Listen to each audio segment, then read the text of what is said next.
BRS party వాడు ఎవడన్నా చిన్న ట్వీట్ పెడితే వాని మీద సాయంత్రం కల్లా కేసు పెడుతురు, పట్టుకపోతురు.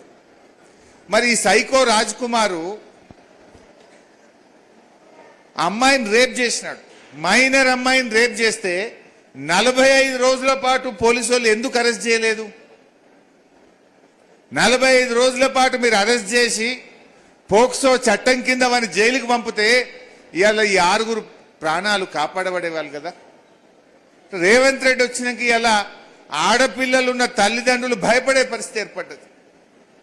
పోక్సో కేసులో ఒక నిందితుడిని కాంగ్రెస్ పార్టీ నాయకుడు, రేవంత్ రెడ్డికి సన్నిహితుడు, ఒక మార్కెట్ కమిటీ చైర్మన్ 20 లక్షల రూపాయలు లంచం తీసుకొని వాడిని అరెస్ట్ కాకుండా ఒక రేపిస్టును కాపాడింది కాంగ్రెస్ ప్రభుత్వం. ఒక రేపిస్టును కాపాడింది. పోలీసు వాళ్ళు ఆ రేపు చేసినంత కూర్చొని మందు తాగింది. పోలీసు వాళ్ళు వాడిని అరెస్ట్ చేయకుండా 45 రోజులు టైం ఇస్తే వాడు కోర్టుకు పోయి బెయిల్ తెచ్చుకున్నాడు.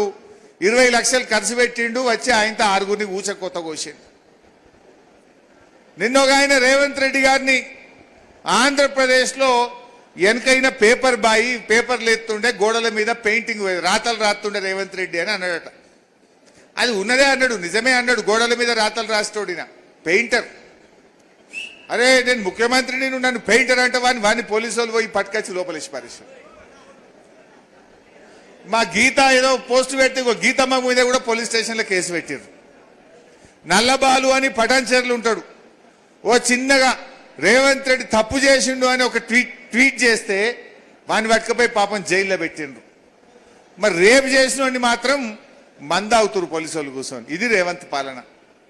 అంటే మహిళల పట్ల, సైకోల పట్ల ఈ ప్రభుత్వం ఎంత ఉదాసీనంగా ఉందో మనం ఇలా అర్థం చేసుకోవాల్సిన అవసరం ఉంది.